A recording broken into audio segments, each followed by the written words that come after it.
My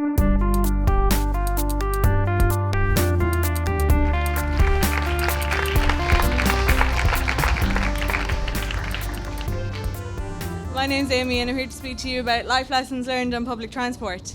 I'm the type of person who loves to watch people, not in the way where you need to like ring the guards or anything, just in a kind of a pseudo-anthropological type way.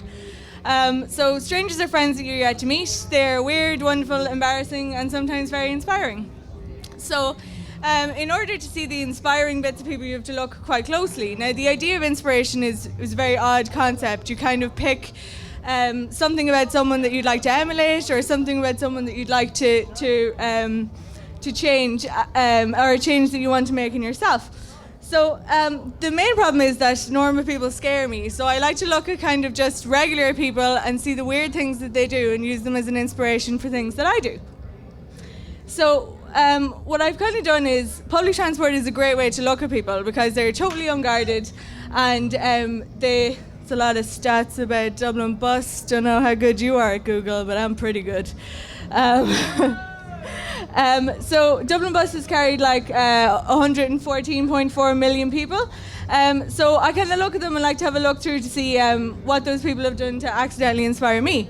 So I suppose the first one is that I've written like open letters to people who are a bit weird, who've inspired me on my journeys into work. So the first lesson I've learned is that you should never give up.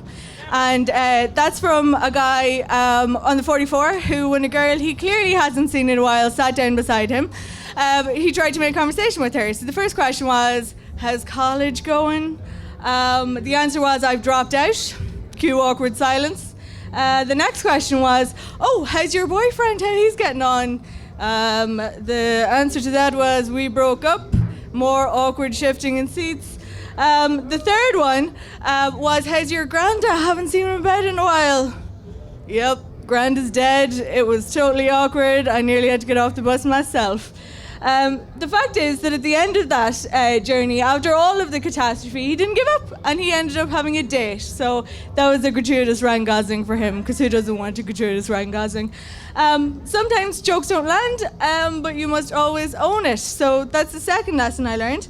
From a guy who, when I was doing my master's thesis, I dropped my book and he picked it up to give it back to me, and the title of the book was On the Game, a review of sex workers in Ireland. He made a joke, he inadvertently called me a prostitute, everyone felt a bit awkward about it, him especially. He apologised 4 million times and then got off the bus early. I know he got off the bus early because I got off the bus at my stop and we had to walk to Lidl together. Totally not awkward at all. So you need to just own your mistakes and move on with it. Everyone needs a little bit of support, even if it's just giving yourself a pep talk. And this is to the guy on the number 11 who has a very special place in my heart, who was giving himself a pep talk before what I assume was a very important early meeting with his boss. You're going to do great. Don't let Barry outshine you or suck the air out of the room. Barry's an ass. You have got this. What does Barry know anyway?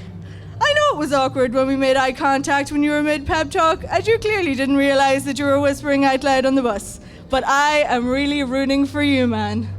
I thought I may have pushed my luck a tad when I wished you good luck as you were getting off the bus, but your sincere and heartfelt thank you really brightened my day. So with your fiery words still ringing in my ears, I'm off to face my day, and I'll be damned if I'm gonna let that Barry suck the air out of my room. So a friend in need is a friend indeed, but a stranger who accidentally plays pornography on a bus is indeed a needy friend. This is to my final and favourite person from my journey on the bus, and it's to the young man on the 44 who opened your laptop to connect to the Wi-Fi and accidentally playing some pornography that you were obviously playing for yourself earlier on in the day. I mean, it was accidental, and I think that you appreciated my thumbs up of solidarity, because the awkward and judgmental looks that you were getting really affected me, and I thought it was inappropriate. So the fact is that sometimes it's always easier to sit in silence while others are being judged, but the easy thing to do is rarely the right thing to do.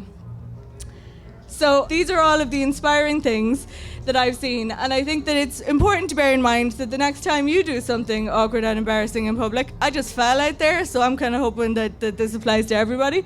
The very least you've done is provide somebody with a smile, and maybe you've inspired someone like me. So thank you very much.